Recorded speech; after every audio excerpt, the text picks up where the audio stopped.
I never feel like an underdog. Let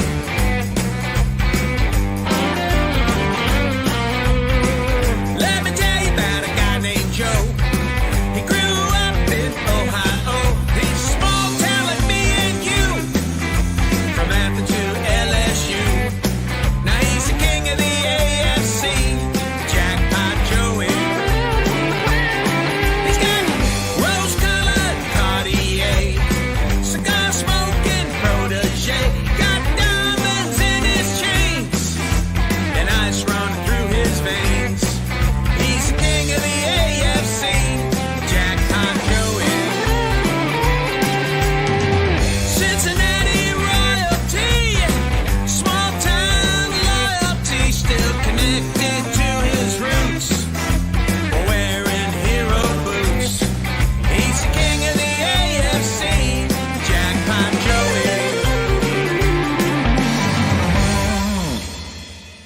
Hey guys, what's going on? Welcome to the show. This is Sports with Strawberry Ice. I'm your host, the Iceman, Jeff Trunapole. And as always, I bring you sports from a West Side point of view right here in the great city of Cincinnati, Ohio, home of the back-to-back AFC North champion Cincinnati Bengals. Now, if you are watching the show right now, then you do exactly what I tell you to do every day. Do me a favor. If you're on Facebook or Twitter and you have yet to subscribe to that channel, please do so. Hit the subscription button. Hit the bell for the notification. Because every time I go live, because sometimes I go live a little earlier, if you already hit the subscription button, you'll know. So if you're watching Facebook or Twitter, go for it. Anyway, glad you guys have joined the show. This is awesome. We got Ace on here. Before we get to him, I got to get through my normal, stuff here. As always, I'm coming to you live from the Ice Cave, and the Ice Cave is brought to you by T Properties. T Properties, quality housing for quality people. Check out the website at www.tpropertiesllc.com for all your rental property management needs and your rental needs. And as you can see, Ace was looking at me before I got on the show here. He's like, "Man, you're all jackpotted out." I said, "I got Jackpot Joey everywhere, man. I got it. I got it on my hood. I got it on my lid. I got it in the beer cans. I got it in the freaking flag." I'm like, if you want to be Jackpot Joey'd up like I am, check it out. Go to jackpotjoey9.com. Remember, portions of the proceed go to the Joe Burrow Hunger Relief Fund and the Joe Burrow Fund. Also, if you want some of the delicious award-winning beer, it's made at Brink Brewery. It's over there on North College Hill in Hamilton. It is, like I said, supplies are kind of limited right now because they're kind of slowing down making it because football season is unfortunately over. But if it's out there, it's at Cork and Bottle, Kentucky, Jungle Gyms. And here in the West Side, it's on at Delhi Liquor. What else I got here? Oh, yeah, Betfred. Oh, can't forget Betfred. How can you forget about Betfred? So, do you guys know that it's legal to bet in Ohio now? I did. I did. I think it's awesome. So, we had the Super Bowl. We had the All-Star Weekend. We had the XFL. Now, one thing, if you guys watch any of the XFL, which I finally watched my first game, I think next time they should have a bet on if the beer snake gets taken away from the DC fans again. That was freaking awesome watching that last night. Anyway, sports betting is legal in Ohio. Make sure you sign up with BetFredSports.com and make sure you get your first bet there. All right, let's get to this. My man from New Stripe City, from Cincinnati. You know him. He's the man. He's the myth. He's the legend. He's Ace. What's up, Boogie? Hey, what's up, brother? How you doing, Strawberry? Good, man. Good to see you, man. Long time since I got you on the show. I'm glad to get you back on here. That's why we had to go at a special time here because we're going to do this. We got to do it live, baby. I like to do it live. Sir. All right, so I titled this show, and it's kind of a comment that Joe made. At the end of the season, basically, Jackpot said second place is not good enough. They're still climbing the mountain, and I did a show last week titled it, what are the odds on the Bengals going all in? And this comment from Joe, to me, is like the Bengals need to go all in as far as getting the right players. It's not like there's holes in this team. I think we all can agree we got to figure out something with the right tackle because of L. Collins. Don't know if he's going to be back or not if he's going to be ready for the beginning of the season. But what is going all in for you? What's the next step is what I'm trying to that the Bengals need to take to get that Lombardi, in your opinion? So for me, if I'm just going off of my opinion, I think the next step would be definitely securing the future. Joe Burrow, T. Higgins, get it done. Yep. Then after that, I think that it's maybe you think about potentially, and this is if I were the GM, this is not what Duke Tobin is going to do. Just what would you do? Were the GM, I'd be looking at some of those picks that we have, and I'd be probably wanting to send them off for potential players that are playing on expiring contracts or guys that signed deals a long time ago where the cap number isn't crazy, or targeting guys where the team may take some of the cap on just to get that guy out of there, right? Or even going after some of those guys that are cap casualties. I think that would be going in for me. Also, like maybe even if it's not that, right? Like, so if salary is an issue, especially since you want to extend those guys like Joe and T, maybe it's trading up to get a guy that you might not get at 28, right? Like, especially where you're at that point. So potentially it could be taking some of those picks and moving up and getting a guy. Maybe if it's like a top flight tackle, let's say it's Paris Johnson or something like that, right? Like right now, there's no way in hell Paris Johnson at 28. Making it to 28. But let's say you get to about 11 or 12 and Paris Johnson is still there. Would I pull the trigger? Yeah, I'd say, all right, let me give you this first rounder and maybe second rounder for next year, maybe even a fourth rounder for next year. Let me move up and get Paris Johnson, or if it's someone like that. Now, I know that there are some people that like Bijan Robinson. I'm not in that crew, but if you feel like Bijan is the piece that you're away, or maybe it's even a BJ Ojulari or an edge rusher or someone like that, someone you know that's going to make an immediate impact, I would go all in on that. Now, like I said, I don't know if the Bengals are going to do that, but if it were me, that's what I would be doing. All right, so let's just roll back to pick 28 and say they just stick and stay at 28. Yeah. I think at that position they're either looking at a tight end or they're looking at a right tackle. For sure. And the two names I keep hearing from right tackle, and I'm going to mess their names up because they're slipped my mind now. The kid from Tennessee who's a right tackle, Darren Warner, is that his name? I believe so. I'm not sure. I haven't looked into the tackles yet. I know that there's a massive guy from Dale said it a million times. And the kid from Ohio State. And then the other one is Michael Mayer, the kid. Michael Mayer. I know who Michael Mayer is. Yeah, the local kid here from went to Notre Dame from Lower Kentucky. Now, my question that I like putting out there around here, if it was you and it came down to the right tackles are there, and Michael Mayer is there. Yeah. Which one is Ace taking? I've bounced back and forth, to be honest. I'm going to be honest with you. I think Michael Mayer is easily the best tight end in his class. Mm-hmm. I do think, though, from what I've been hearing, like, he's can't miss prospect, this and that. There it is. He's not a super elite tight end prospect to me. Like, when I watch him, it's like, I know what I'm getting with this guy. He's a safe pick. That's what I'll say. Michael Mayer is a safe pick. Like, if you're going to pick a tight end, I think Michael Mayer is safe. Now, if you give me that predicament, I think I'm still taking Michael Mayer. Here's the funnier thing, though. What's that? I've been watching a lot of Dalton Kincaid. I'm a big Dalton Kincaid guy. He's really growing on me. Obviously, this really depends on what they do in free agency. The draft is always affected by free agency. Exactly. So depending on if they bring a Hayden Hurst back, would they pick Dalton Kincaid? I don't think they would. If it were me, I still would. In that circumstance with the tackles and the tight end, I may take Mayer, like especially if Mayer's there, I'm probably going to take him. Now, with that being said, it would depend on which tackle is there. Because if it is someone that's not supposed to be there, like Paris Johnson, right? And I'm looking at Michael Mayer and Paris Johnson, then I'm probably going with Paris Johnson. But I think in that event, the fact that this draft is pretty deep at tackle, they don't have like that tackle that's the guy that is the dominant one that could go number one overall or guys that get in the top 5. Right. So I honestly would probably take a chance there. But you could say the same at tight end. So honestly, I don't know. Think about it. That's a tough decision because I'll put it this way. At first, when I first started asking this question, I said Michael Mayer. But then I'm thinking in my head, I'm like, all right, we don't know. And it's all because we don't know what the status of L will be. And we won't know that until after the draft. We won't know until you get closer to training camp. So that's where, and then I've done a little bit of look, not much, but Darnell Wright and Dwan Jones. Those are the two I'm talking about from Ohio State and Tennessee. There's a lot of people so I've been hearing about Broderick Jones as well. Mm-hmm. A lot of people have been sleep on him. Dwan Jones, like you said, Paris Johnson. Then you got some other guys like Anton Harrison, Darnell Wright.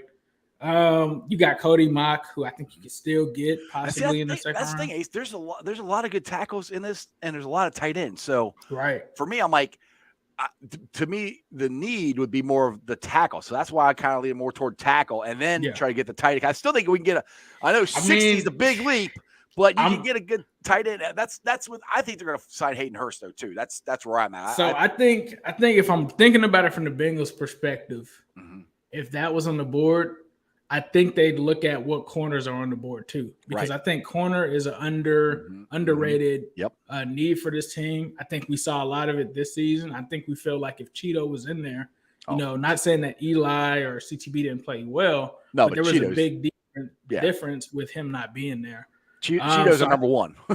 I think in that event, they probably just go with who's the best player on the board. Like if it's a corner, if it's a tight end, if it's a offensive lineman, whichever one they have rated higher, they go with. It's tough though because you've got the Jonah situation, right? I'm not a huge Jonah guy just because of But dude, I think we can agree he's gonna be our left tackle next year. So everybody needs to get that out of their head. People get it confused. Yeah, me personally, right? I think Jackson Carman deserves a shot at left tackle. Is he gonna get it? Hell no, because they love Jonah Williams, and I keep telling people that I'm like. They love Jonah. Even when we were talking Penei Sewell, they were like, no, Jonah would still be left tackle in the event that they do that. They love What about moving? That's another option, though. What about moving Jackson to the right side? I mean, that's another option. Right tackle. So that's the one I think kind of like maybe that's something they should look into more.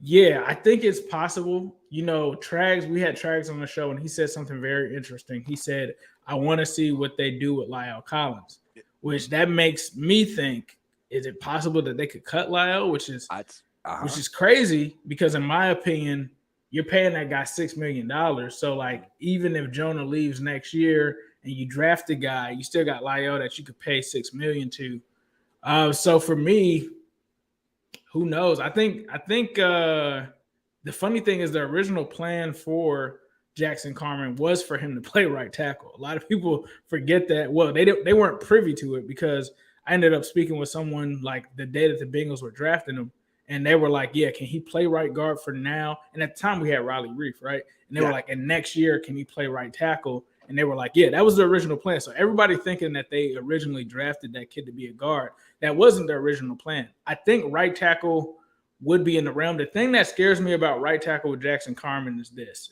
It's not exactly similar to right guard, but it's somewhat similar. He's a left tackle. This guy's played on the left side majority of his career. For him to have to switch position, like a lot of people think, oh, if you just play tackle, you can just switch to the right. It's complete. To me, you're shifting. Everything's the opposite. That's why it's not that easy. It's like picking up a basketball and you're right-handed and saying, all right, now use your left hand and do everything as good as your right hand with your left hand. It just doesn't work that way. But in that situation, it can be done. I mean, we're not saying it can be done. It's just not. It's that plug and play. It's going to take some time. Like even with Penei Sewell, when he got drafted, a lot of people forgot he struggled at right tackle initially. He didn't start hitting his stride really until this season, his second season. I'm going to go with Michael Mayer though, because I just think even though we haven't had the 40s and all of that, I still think Michael Mayer likely in that event is probably the highest graded person on the board. So, and the other thing about Michael Mayer is, even though I love Kincaid, he doesn't give you much in the blocking game. And I think that if you were to bring back a Hayden Hurst and you wanted to have another guy and two tight ends on the field at the same time, Mayer would do well as a blocker and a receiver. So I would say Mayer in that sense, but I will say this. I am not the Michael Mayer is a god and I'm running up to the, like, he's cool. I don't think he's going to be bad. But I don't think I'm not seeing the hype match the guy that I'm seeing on the film. Like what I'm drooling over is if they draft Michael Mayer and they re-sign Hayden Hurst, and you have both of them, you can do some two tight end sets in the red zone. Nasty. Yeah, I think so. This is my thing about Michael that I will say. I think he's going to be a red zone demon. Yes, I think anytime you're in the red zone, he's going to like kill you in that aspect. The one thing that worries me about him, what I see on film, is he's not the fastest guy. So I wonder, like, when he's going against those faster linebackers and stuff like that, he's going to have to make contested catches, which I think he can. I just don't see him as one of those guys like when you see Travis Kelce or you see Kittle, and they make a catch and they can go all the way to the house. Like, nah, he's gonna get caught up. He's still gonna make some plays, but he's just not that guy that's like the game breaking tight end. But he's the guy that when you're in the red zone, he's killing you. Yeah, and the thing is with that speed, you also got to worry about him getting separation. Yes, and that's what my main worry is because it's like I'm watching him, and it's like, yeah, I like the routes and everything, but I'm noticing a lot of guys are around him when he's making the plays, and there's nothing wrong with that. Like, he can make contested catches. As long as you catch the ball, it doesn't matter. As long as you catch it, I'm good. Exactly. Right. And we got a quarterback in Joe that can put it on the money, so wouldn't be an issue for me at all. Dude, he hit Jamar in the head in the Kansas City games. He was so freaking accurate. Anyway, I don't even want to talk about the Kansas City game. I was at that game. But now this is one that's going to come up all year is Joe Mixon back next year, in your opinion. That's another one that I think is very likely to either be restructured or a cap casualty. I thought that one was interesting because that's what I wanted to ask Trags. It's like, okay, we already know about the T. Higgins stuff. We know about the Joe Burrow stuff. And he had just outright randomly mentioned Mixon. And I was like, so what's up with the Mixon thing? Because I know that you're talking to people that are close to the situation, whether it's the front office. I know that he's got the inside track on that. And what he said is that they love Joe Mixon. They don't want to get rid of him. They think that he's got a lot left in the tank. They do, however, see like if it is some kind of situation, maybe it is a restructuring. But this is the thing that I keep saying about that. And this is one of my pet peeves with the Bengals. Now, I don't know for sure because I've never seen it really reported like that unless they're just keeping it a secret. They don't really do the restructure thing. And it's weird to me why they don't do it. I don't know if they ever have. I can't ever remember them doing it, to be honest. I never remember them saying or at least being publicly reported. I'm not going to say that it's never happened. It's just never been public knowledge like, hey, this person restructured their contract. Right. So, I think that obviously Joe Mixon will be willing to restructure the contract. I think obviously given the circumstances, this might actually make them restructure because this is unique territory for the Bengals with them being in this Joe Burrow window where they have to get this guy all of this guaranteed money. Like somebody's going to have to restructure somewhere. Mm-hmm. So I think that they will restructure Joe Mixon's contract, and that's just me going on a limb. That's not any sources or anything like that. So you can't take it to the bank. Take it with a grain of salt. But I do think that they will find a way for this to work. And a lot of people are discounting, and Track said this, how much Joe Mixon means to the locker room, just as a leader, like the stuff that you don't see, where he's talking to guys, how much he gets along with guys. And honestly, I saw that from an early on aspect, even when we were losing, right? Like Joe Mixon was the only guy, pumping people up on the sidelines, like shouting to the crowd, like not giving up. And I really respect that. Like him and Tyler Boyd, that's why they will always get a ton of my respect. Because even when I was wanting the Bengals to tank, these guys were like making sure that they played their butts off in those games. So, there's that part of it. That doesn't mean that they won't draft a running back, though. Like they're not drafting one in the first round, though. I mean, if they draft one, it's going to be. At the earliest, the fourth, I think. Honestly, drafting a running back, like I'm not trying to diss anyone for saying that they would want that. To me, it just doesn't make sense. If your whole thing is don't pay running backs, and it's about the value that a running back because they don't give you the value. How does a first-round pick giving it to a first-round pick running back going against that? If anything, you just saw Isaiah Pacheco, a seventh-rounder, just go to the Super Bowl and win it. And then you just saw – I keep forgetting the kid from the Texans. He was like a fantasy stalwart. He was like a fourth-round pick. Like, to me, it doesn't make sense to go after one in the first round. And I think even if you look at their history, more so they really go with like the second-round guys. But – yeah, I think that they'll still draft one because they always draft in advance of like a year or two, knowing that certain guys are going to be up. So, yeah, they may take a guy that could potentially replace Mixon down the line, but I don't think that they're going to get rid of Mixon now. Right. Well, one thing for me is if they keep Mixon and they restructure him or however they do it, I don't think Samardzija is on the team next year because I don't think how you could pay both of them because he's going to get a raise, and I just don't see with Joe's contract coming up everything, and like you said, they could draft one, hell, they could draft two of them probably, that would cost. You can get a guy in the fourth or fifth round here to cost you a fraction of what it would be for Samardzija. So yeah, exactly. So I hate that because I love P. Ryan. I mean, I think I like him. because I think personally, I love Joe Mixon. Mm-hmm. I think Piron fits better in the offense because of his pass blocking. Yes, He's just I it's would just agree a fact. with that. He's better at it than Joe is. Joe has had a good year. He caught more passes out of the backfield. Nothing against Joe. It's just the way this offense is running. And people could say whatever they want. You got to run the ball more. They're not. It's a pass first offense. That's what have. That's my thing too. I'm with you on that because number one, a lot of people forget when Zach Taylor got here, he didn't really like running the ball. A lot of people forget that. I remember people saying, "This is the AFC North, dude. You got to run the ball."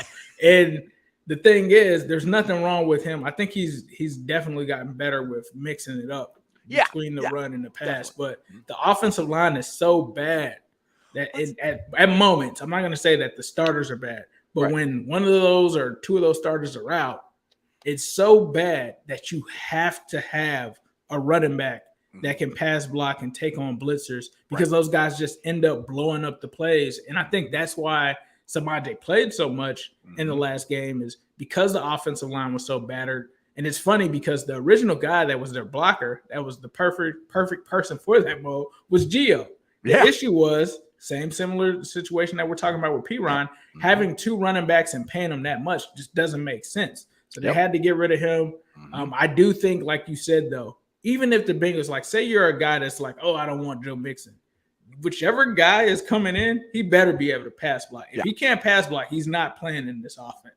Right. Exactly. Now, speaking of the pass blocking and the passer, and, it's the elephant in the room. It's the thing we're going to talk about, for now until it actually happens. First of all, do you think Joe – I'll put it this way. I think Joe and the Bengals are going to get this done, I think, before free agency and all this stuff even starts, which honestly, to me, that's the first domino that has to fall to be able to figure out what the hell they can do with the rest of the money. So you got to get Joe signed.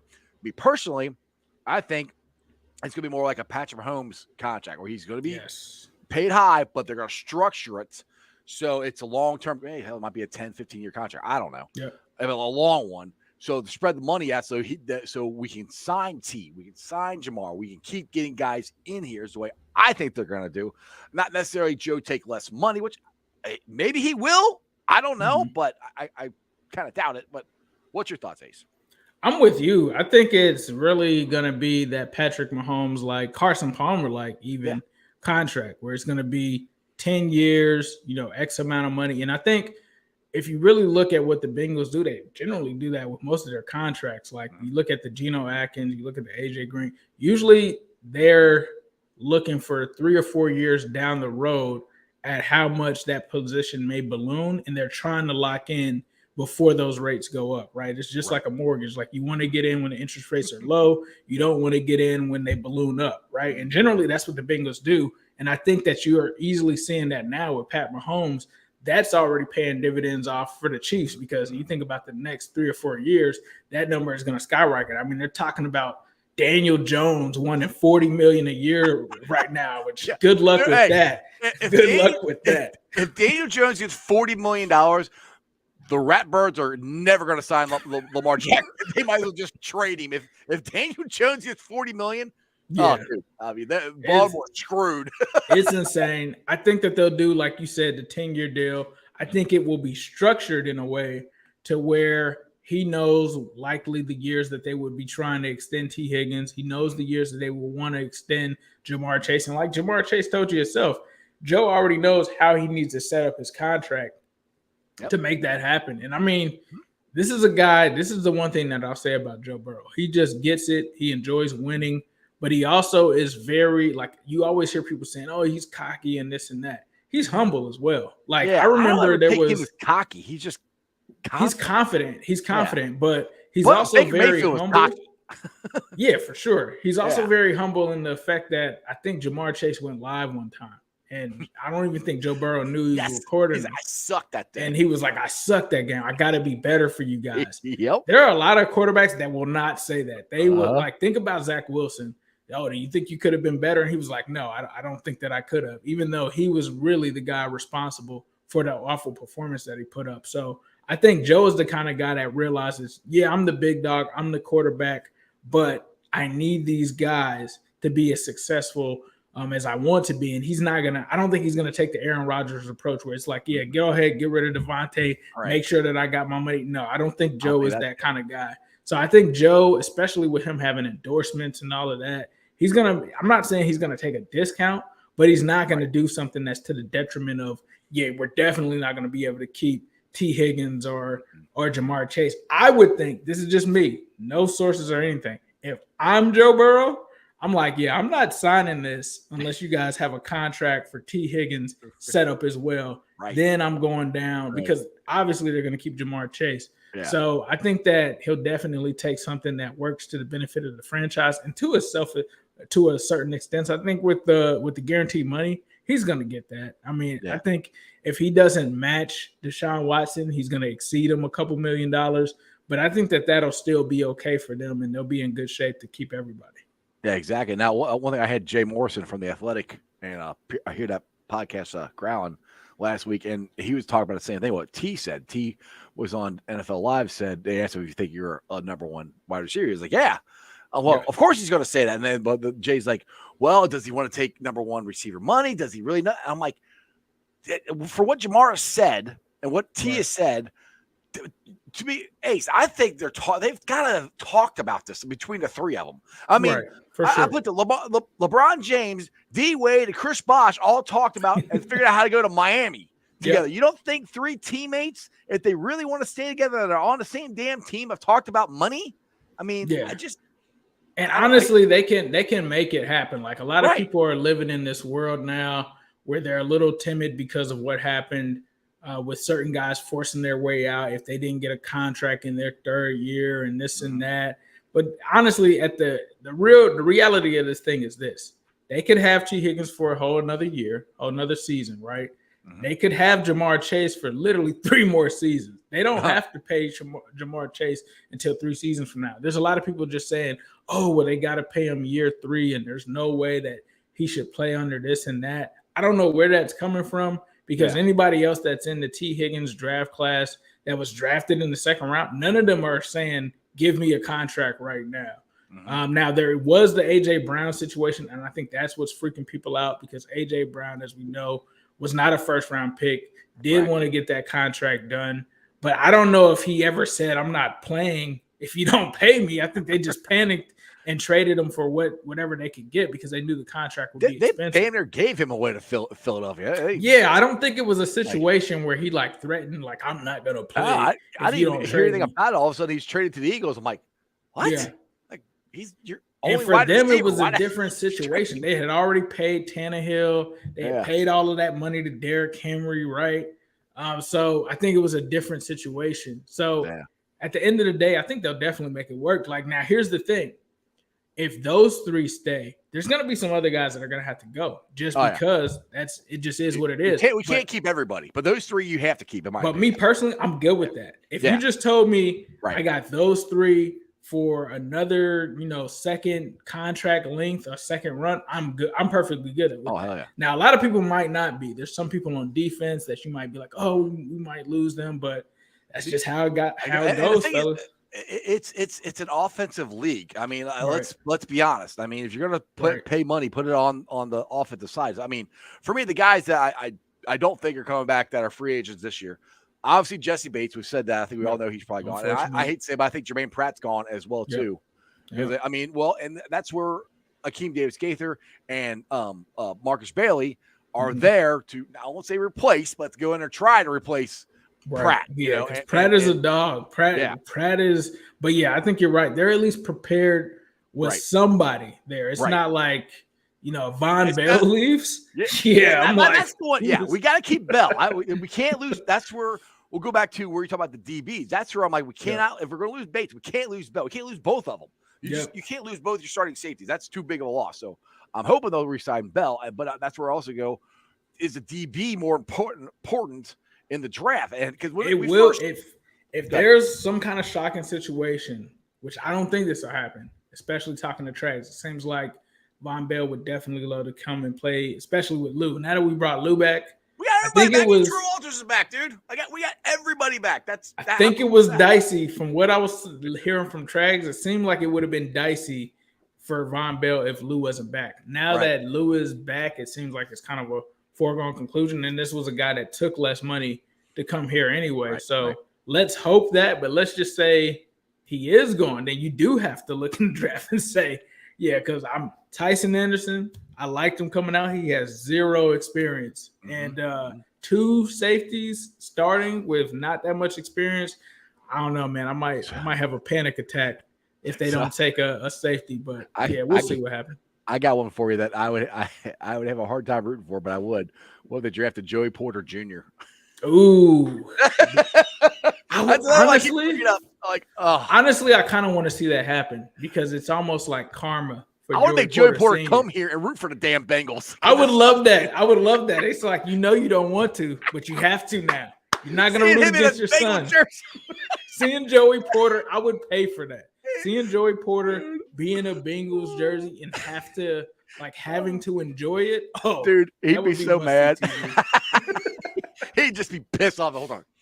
We Day, man. Because he's the one who started the whole stupid We Day thing. He did. I hate Joey Porter. Sorry, I hate a lot. That's why you never burn your bridges. You never know what's going to happen. You never know if your son, all these years from now, are going to be on one of the teams that pretty much their fan base hates you. And I would wonder how that would go because let's say his son is not a son, but Joey Porter, I booed the crap out of him. If he was there and his son made an interception and you look up and it's Joey Porter Sr., are you saying who they and giving him a high five? What are you doing in that situation? You go. Oh, dude. God. This has to happen, God, please. That would be awesome. You know what's funny, bro? I was in so for my birthday, randomly, Ike Taylor just happened to be there, right? No, really? So my friend is like, hey, Ike Taylor is randomly at the bar over there.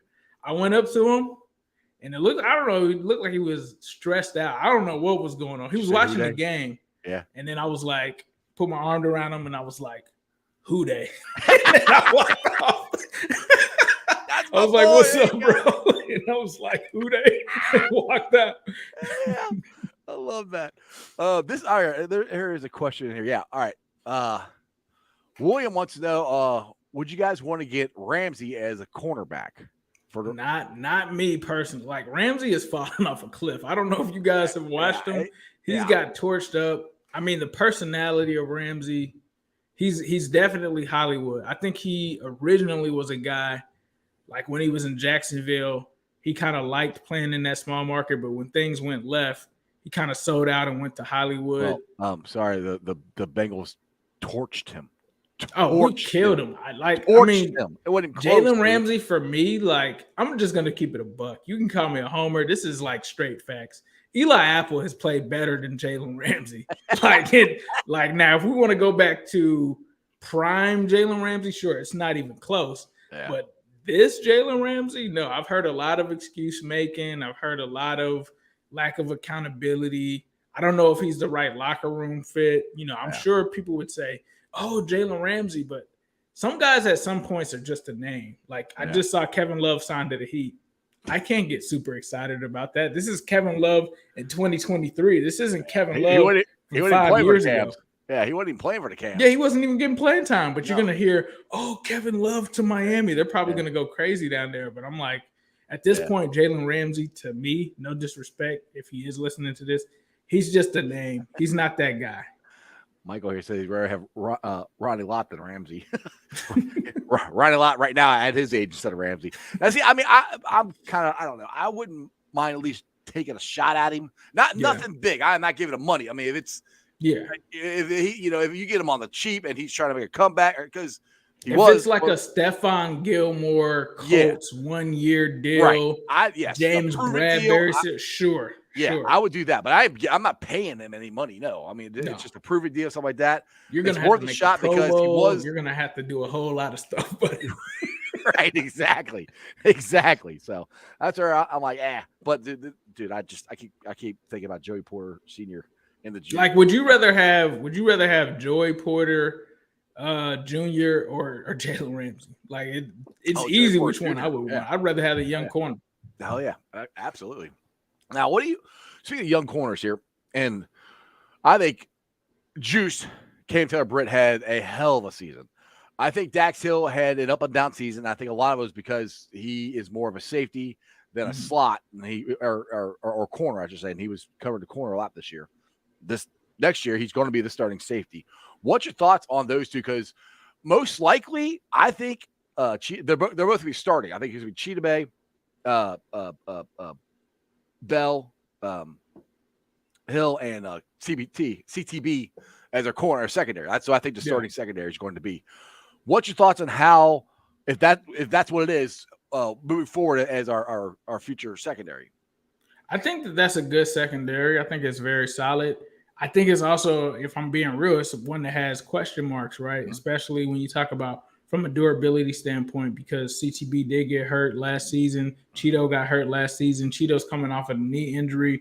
So sometimes with a knee injury, I try to give some players grace, because I even saw this with Geno Atkins. I have two completely different positions. Right. But I remember Geno Atkins coming back off of a knee injury. I didn't recognize it.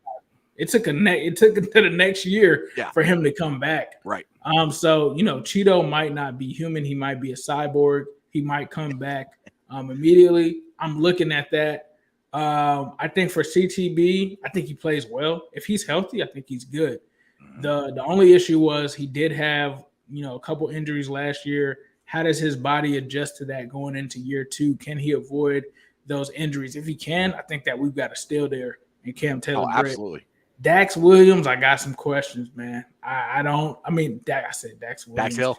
Dax Hill, I got some questions, man, because he's going to be replacing Jesse Bates. So, it's going to be – and that's what worries. So here's the thing. He's not going to replace Jesse Bates. You can't. Jesse Bates is too good, but he's going to try to play. He's a different type of player. He's an extremely talented player. Now, don't get me wrong. I did cut the tape on him. He does a lot of things. He's a Swiss Army knife. He's very athletic. Very diverse player. Lots of things that you can get from him. The one thing that I worry that I saw in his rookie season, a lot of mental mistakes. And with him being the free safety, we're talking make sure you have this deep zone in cover 3. Make sure you got this assignment. You're telling guys where to be at. That worries me for a guy that went out of bounds twice in the same game and didn't understand what the issue was with it. That worries me. I think if he is, if he gets over those mental hurdles, Dax Hill is going to be amazing. But I still got questions. I got to see it first. Now, if all of those things hold up, I think those guys can be a hell of a secondary. But I do think, I wonder, like you kind of talked about the slot, who's going to be the nickel corner? Is it going to be Mike Hilton? I think Mike Hilton is also good. But Mike Hilton, in certain things, in certain coverages, sometimes teams might try to pick on him just because he is a smaller corner. Well, just like Kansas City did. Kansas City City on him the whole time. If you go back to the Super Bowl, the Rams game, they did it with Odell Beckham Jr. Like, teams are blatantly trying to get him one-on-one with some of their best players to try to take advantage of it. So that's the biggest thing for me, is who's going to play in the nickel, who's going to help out Mike Hilton, because Mike Hilton can come out and blitz and stuff like that. But the last thing that you want is to have him on an island by himself with some of these guys, because that's what the other teams want to do. So I still have questions about what the nickel corner is going to be in that situation. And then Trey Flowers is out the door. Is he coming back? So what do you do in terms of tight ends? But I think on the surface level, it looks like a very exciting group. Yeah, exactly. And I'll go back to Mike Hilton a little bit. And again, I was at the Kansas City game and I rewatched it. And if he's a little taller, he knocks a lot of those balls down, especially that freaking touchdown pass. Ace, the ball went just like it. Literally, I watched. So you were there. I remember rewatching that play because people were like torching him on Spaces, and I was like, bro, if you actually watch that play, he's there. He made a hell of a recovery to even be in that position. Like, from where he was at, he shouldn't have been in position. Nope. And like you said, maybe if his arm was just a few inches longer or something like that, it was really close. But I thought that he made a hell of a play on the ball. Like, he just wasn't there. It was just a hell of a pass by Mahomes. And, it was that close. Yeah, that was the exact opposite end zone. So it's away from me. And I so can you still can see my brain of him diving, and I'm going, he got Oh no, they got touchdown. Yeah, it's like if he was just a second earlier, yeah, it was. He would have been good. He was in great position. Yeah. But yeah, unfortunately, we know what happened. Yeah, exactly. Unfortunately, yes. That's like I said, I don't even want to get into all of that. And nah, it's all good. We want that smoke with them next season, exactly. buddy. We know the Chiefs were highly huge underdogs, and nobody believed in them, and all that stuff. We know. That is insane because oh my God, I'm so tired. Now I will say this. I did hear in Twitter Spaces people counting the Chiefs out. I will not deny that. Whenever they would say that, I was like, what the hell? Honestly, some of it happened. I think some of it was the Bengals effect. I think when we beat them and went to the Super Bowl, people just really believed that the Chiefs just weren't that good. I think it had more to do with us beating them than that. And so, because I remember being in Spaces and I'm like, so we're just going to act like beating the Chiefs just happens? Like, we're just going to act like the Bills couldn't do it. All these other teams couldn't do it. I said, beating a team 4 times in a row is damn tough. Oh, yeah, it is hard. And they damn near did it. I mean, they almost did it. I mean, it's pain when I think about to us getting the ball back, forcing them to punt, giving us the ball back with 1 minute and 55 seconds. I just knew that game was ours, bro. That's what I thought it was too. And one thing I love Zach Taylor, and I've talked about this with a couple guys at work, and he did it on the last play of the Super Bowl too. Mm-hmm. When the offensive line wasn't doing good, he doesn't leave anybody in there to chip. Hayden Hurst wasn't in there to try to chip block running back. Nobody. It's empty. It's like, dude, I wish the offensive line is struggling. I'm like, why can't you leave somebody in there just to give Joe a second more, maybe? And you could even see Joe begging for it. Like you probably didn't see it at the game, but on the telecast, they're showing Joe go over to the line and just tell them, all I need is just one drive, guys. Yeah. Just one drive. Just keep me up for one more drive, and I've got it. And they couldn't do it, man. Yeah. See, that's where when I think about that, that's why I go back to the right tackle, because we don't know what do. That's so where I'm like, I keep going back to that. Yes. Now that you say that, awesome. I'm going back to the tackle, bro.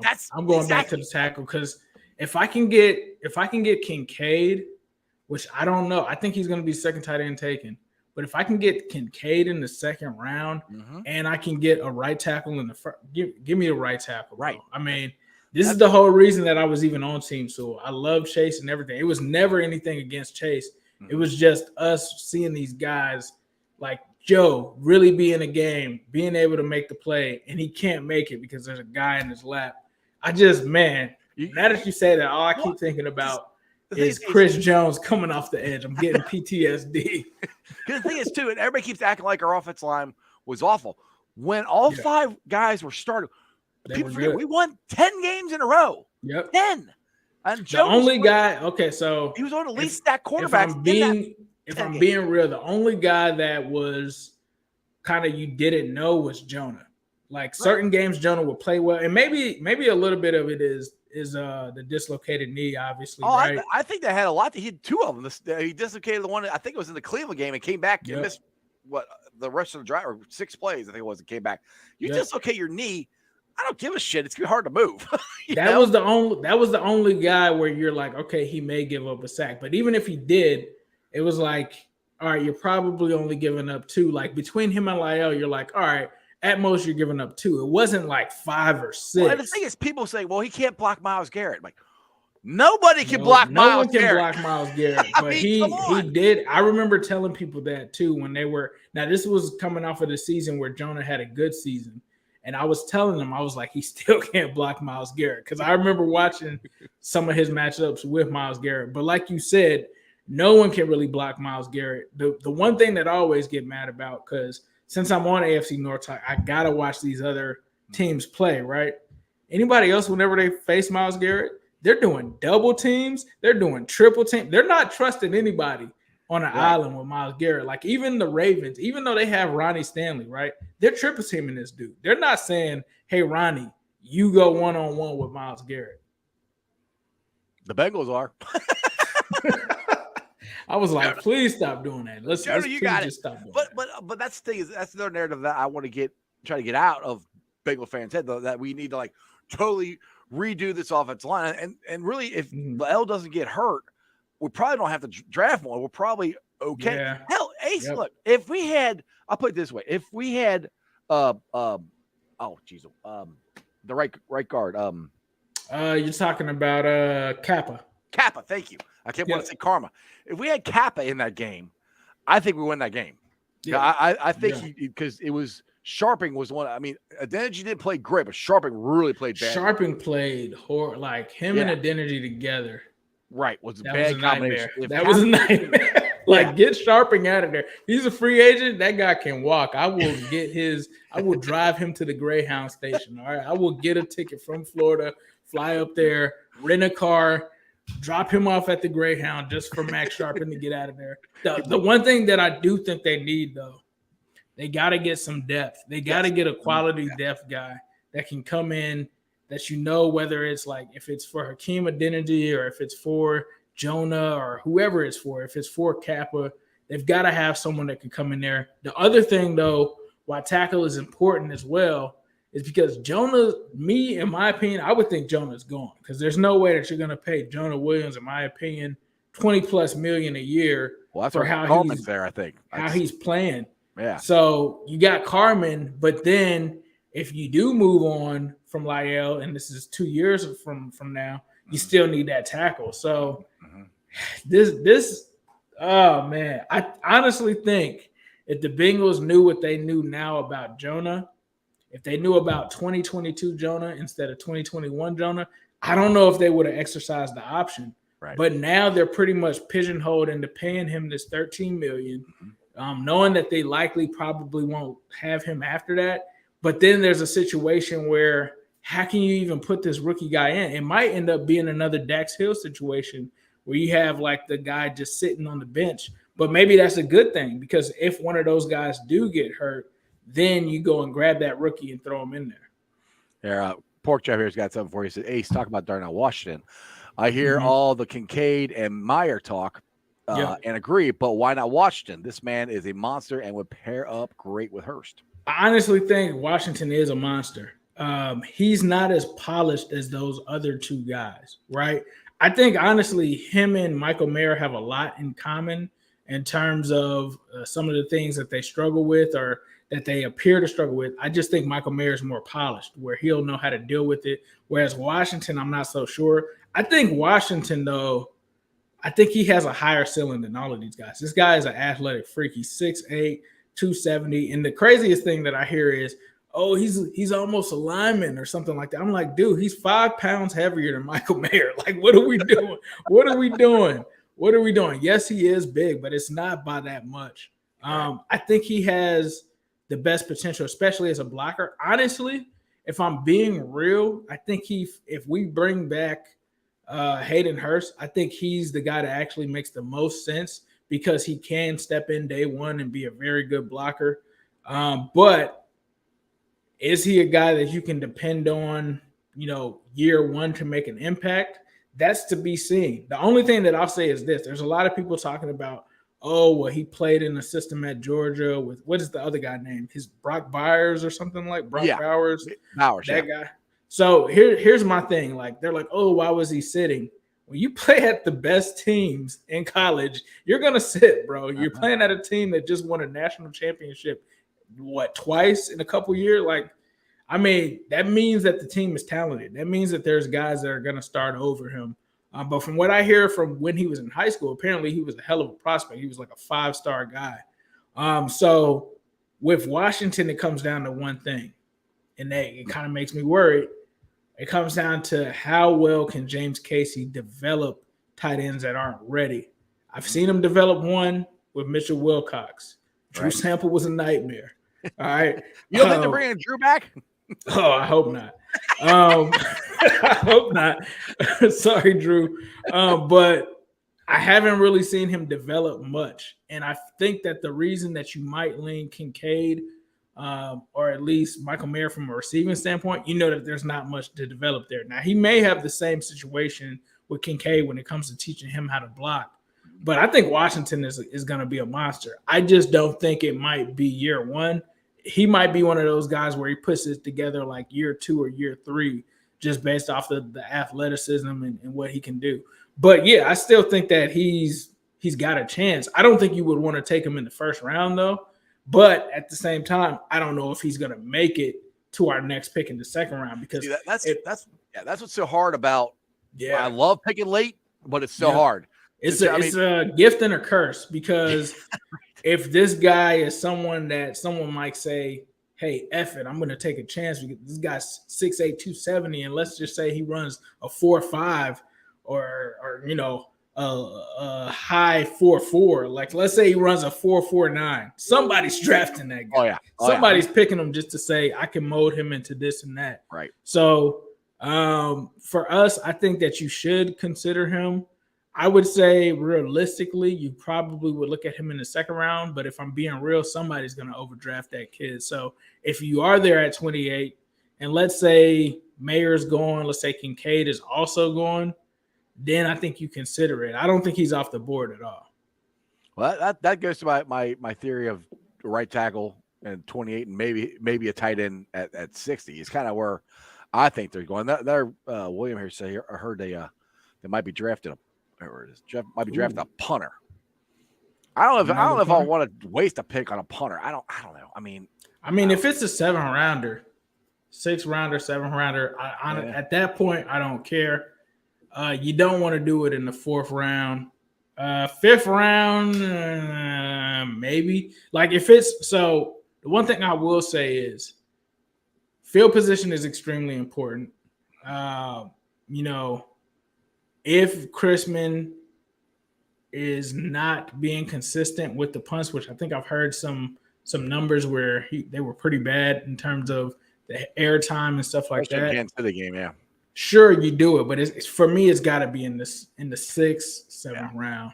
I mean, maybe I might let you get away with our 5th round pick just because it's basically a 6. It's closer to the 6th round than it is the 5th round. You never know. They might trade back. Well, yeah. Well, where do you think they might trade back at this? That's a good question. Where do you think their trade back is? Because they always trade back somewhere and get extra picks. They do trade back. It's usually the second round, but second round is 60. I don't know if you can't trade. I don't know if you trade out of the second round then probably. Maybe if they traded down in the 3rd round, that would give them 2 extra 4th rounders, probably, or like an extra 4th rounder. Possibly there. It's going to be interesting to see what they do. But I think maybe they would do it in like the 4th round, maybe the 2nd round. They might do it because, you know, it's not that much of a difference to the 3rd round. If they were able to get like an extra 3rd round and maybe an extra 4th or 5th round pick to move out of the 2nd round, like let's say they move from pick 28 to like 3rd round pick number 5. And then they also have their other 3rd rounder that they get to keep. They might do that. And that just depends on if there isn't a gap with the prospects that are left from the 2nd to 3rd round. They might do that. Or the 2nd to 4th round, they might do it. I could see them doing that in that situation. Dean says we have 7 picks. Do you know about any I can't say. I looked at, there's a website that you guys should check out, 33rdteam.com. They do some great stuff. It's a lot of ex-NFL players, GMs. It's their website. So I feel that's what Tannenbaum works on, doesn't he? Yes. Sorry, I can't stand Tannenbaum. Tannenbaum is there. I think he's one of the guys. There's a couple other guys. He's one telling the Bears they should trade Justin Fields and go out and draft the kid Bryce Young, which I'm like, he's barely 6 feet tall. Why that? Like, you have Justin Fields, dude. The Bears need to trade the number 1 pick for more draft picks. You don't need to draft Bryce Young. They need more picks. They need way more picks. They need way more than Bryce Young.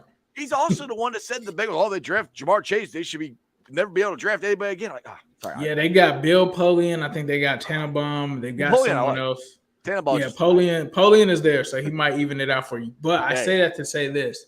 They came out with an article where they were projecting comp picks. They didn't give the Bengals any comp picks. And I think maybe it has to do with us signing some guys, obviously Kappa, Karras. You know, when you do that, that kind of voids your comp picks unless you do a situation where that's why a lot of people were always mad at the Bengals. But the reason that they didn't sign guys, at least the first week, it's like a certain period. After like the first week or after like the second week, then you can sign those unrestricted free agents without losing comp picks. And so when they do sign those guys day one, then they lose out on that situation. Yeah, that's where I think as far as free agency go, that's where we're going to be at this year. We're not going to be first out the gate like we were last year, I don't think. I agree. But anyway, Ace, you've been on for 55 minutes. I appreciate it, brother. Tell everybody about Cincinnati, New Stripe City, the Migos, whatever else you got going on. Yeah, man, we got the Cincinnati podcast firing back up. It's on off-season mode right now, so we're only doing one show a week. I'm actually working on some things that I have in mind for New Stripe City, revamping that as we speak. I got some stuff to do in this man cave, some decorating and stuff to get done. But definitely keep an eye on New Stripe City because I will be coming back with some content for you guys in the off-season. And when it comes to the merchandise, that is still going on now. I actually, surprisingly, just had a couple T-shirts purchased the other day, and I'm like, hold on, is this real? It's the off-season. What's going on? But appreciate that. Yeah, for sure. You guys can get that at newstripecity.com, but definitely make sure that you guys support Strawberry Ice. Make sure that you're hitting that like button. Make sure that you're buying that Jackpot Joey gear. We were just talking about it. That design is fire. There's a lot of people wearing it. I think we've even seen people close to Joe Burrow and Jamar Chase wearing it. Jamar Chase is wearing it himself. So, I mean, that just stamps it right there. Well, and thanks to you and Ace, we know Jimmy Burrow likes the name. Jimmy Burrow does like the name for sure. Yeah, you asked him about your guys' show. I think it was last year. I still remember. Yes, sir. Zim texted me. He's like, "Have you seen our show?" I was like, "No." He watch it. I'm like, all right, why? And I watched it. I was like, "Oh, you got Coach Burrow." I'm like, "Oh, that's cool." I'm like, holy crap! What? I'm like, yes. I called him up. He was in the grocery store. I'm like, dude, that's awesome. He likes it. Anyway, nice. I appreciate you guys. You always support me. So I do appreciate you guys a lot. So make sure you definitely go out and if you don't know anything about Cincinnati, where the hell you been at? Go check out Cincinnati and check out Ace with his new stripes and everything because he does a lot of cool stuff. Cut the tape, does some Madden things.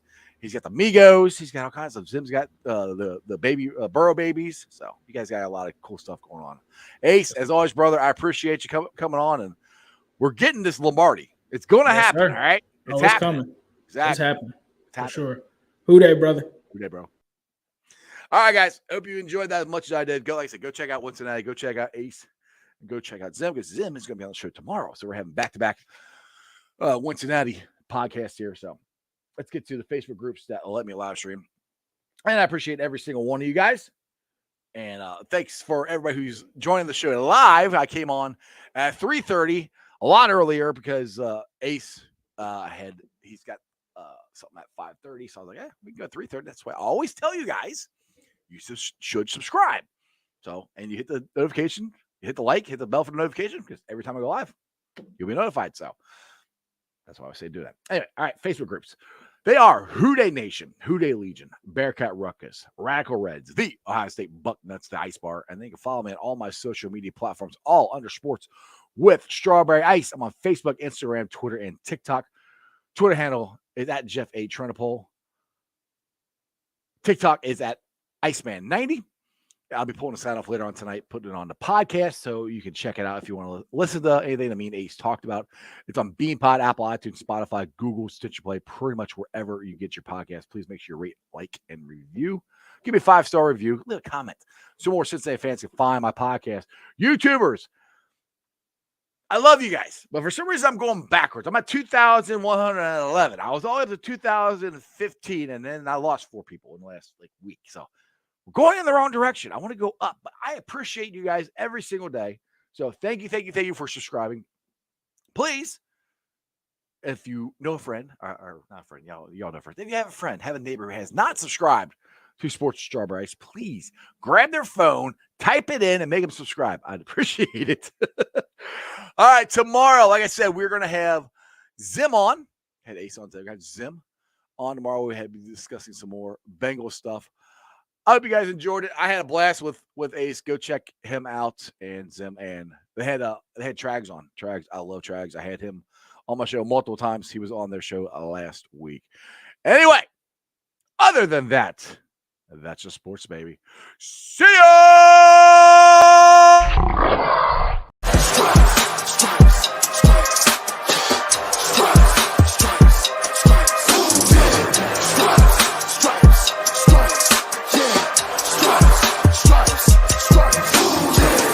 In the day sparks gonna fly. The beast is awake, orange, black and white. Cause when the jungle come alive, who day we ignite and Cincinnati, we gon' rise and in the jungle we unite and drippin' orange and black and white. Who day when we fight, live and die in these stripes. Wake up the beast, every game day is a feast. Time to bust it off the leash. In the jungle drippin' heat, tigers strike the city streets. East side stand up, west side stand up. If you reppin' who day, time to put your hands up. Bingo stripes, we in it. New day, new age, yeah, we get it. Cincinnati jungle fitted. Who day in our house, we win it. Orange and black and white, we build it. Earn our stripes, you know we kill it. Bleed our colors, jungle drippin', nasty natty, yeah, we lit it. Lit the crowd, get the city loud. Yeah, we feastin' now. Fit the pounds, make the city howl. Now we beastin' now. Thunder through the tunnel, from the sideline to the huddle. Stripes be tatted on the jungle when we flex that who they muscle on them. Stripes, Cincinnati, we gon' rise and in the jungle we unite and drippin' orange and black and white. All day when we fight, live and die in these stripes. Now who gotta move like an on? Now who